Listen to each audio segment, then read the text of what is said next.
Subscribe to our YouTube channel and press the bell icon to get the latest updates.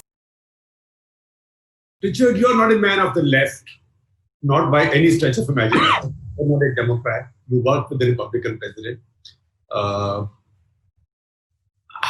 How big a disappointment is Trump for the American right, especially American intellectual right, or American non-nutty right?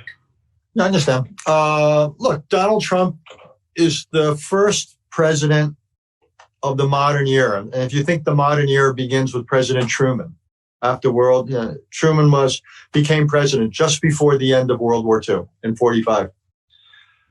Trump is the first president going from Truman through Obama, who what he agrees with is less than what he disagrees with. He's an outlier. So let's just say that. When it comes to Republicans, there are essentially three schools of Republican foreign policy historically. In his very simplified form, one is the one represented by Bush the father, kind of traditional Republican realism.